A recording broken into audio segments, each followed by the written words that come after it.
Hey YouTube, biracial Tiffany. So I guess I'm gonna try to pick up where I left off yesterday. Maybe say some things that I didn't say. Thank you everybody for really nice comments again on that one yesterday. I guess I want to start by saying that I didn't mean to make it seem like a bad or a sad thing that I feel unpretty. Sometimes I guess I meant to say that I would never think that my looks were worth remarking on, like that they're remarkable, I guess. And that I kind of have learned that not only is beauty in the eye of the beholder and it fades, but just that there's so much more than that. So it just would surprise me that someone would have any kind of reaction to me based on my looks. That's all I meant to say. So I don't sit around being like, oh, it's so sad that I don't think I'm pretty. Yeah, I don't really think about it that much, but I just wanted to say it because I just thought it became relevant to the dialogue that we are having on this channel. What else? Okay, so where I left off yesterday, once again, talking about black women, and, my friend Melissa was like, here you are talking about that once more, and really the only story of, any sort of hardships that came from interactions with white people is the one about the girl that lived down the street from your grandma. And so I'm just, wondering, why is that? And I guess it's because, okay, this is like what I'm trying to like put the pieces of the puzzle of my life and how it has to do with race, and so that we can look at race in America perhaps in a different way from this perspective, the biracial perspective. My own experience, which I'm sure is so different from very many other biracial people, is that I have to assume that I was a happy-go-lucky little kid that had a lot of people who loved me, and spent a lot of time, probably, I don't know that this is relevant, but I feel like before I went to school, I spent a lot of time either, like, with adults and the kids in my family, but, I didn't go to preschool. I just went right to kindergarten. So, I don't know, maybe I'm thinking I was sheltered or something, but I just know there must have been some point at which I was like, this black and white thing doesn't go together as easily as I think it should. On my favorites on my Tiffany Jones page, there's one of a little boy and his story of racism.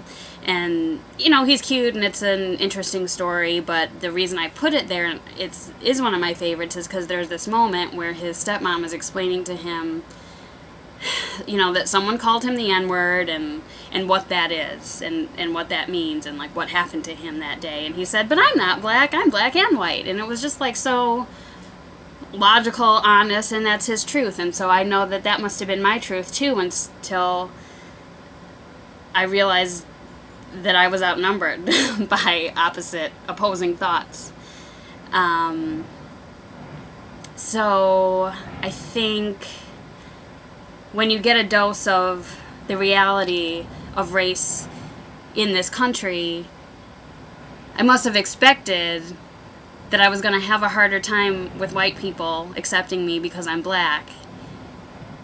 And I think I've always been a pretty obedient person, whatever that means. That's the word that comes to mind. So when my mom said, you're black, you're not white, it doesn't count that your dad's white, don't go around telling people that, because black people are gonna think that you think you're better than them, and white people are just gonna still think that you're black, so just be black. And so I must have been like, okay, I'm outnumbered, I'll deal with that. Doesn't really make sense to me, but okay.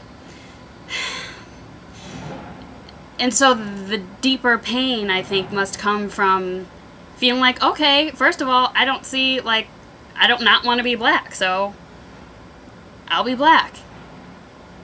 And then feeling unaccepted in that arena. So I think that's why I talk about that more, because that's a harder thing for me. And because I also had the opportunity being just surrounded in the environment that I grew up, that yes, when my mom was driving me home from school one day, somebody threw a rock at our car and said nigger. And I was called tar baby by a white little girl on the set of something that we were filming or shooting. And I just think I was like, okay, that goes along with what I was told. I expect that. Screw you. I know love from many other white people, so that doesn't matter. And just the hardships that I came against in my relationships with some black people, just, I guess it must have been more stunning and shocking and hurtful, because I thought if I went along with this thing that I was told I had to, that there would be some kind of soft place for me to fall, and I expected it to be in the black community, and I guess it wasn't. So I guess I just wanted to say that I'm thinking that must be why those stories stick out, and I feel the need to speak about it so much, and I feel that if there was one thing I could change, it would just sort of be this dissension within the black community of, you know, skin color and hair and caste, and, you know, the days of blue vein societies and brown paper bag clubs or whatever are over. So I hope that makes sense, as I always hope things I say make sense. I guess I don't know that it was clear, but I think the last vlog had a lot to do with, you know, sort of getting the impression that I was unattractive. That certainly came from white people. So I think that's a big thing. Yeah. Oh, and along those lines, I think I probably assumed, being who I am and coming from the parentage that I do, that I must have assumed that, like, white dudes like black girls anyway, or else I wouldn't exist. So that must have been another sort of a shock. And it is still hot in New York, and I went to the gym today and I worked out, and the air conditioning was not working, but I did it anyway.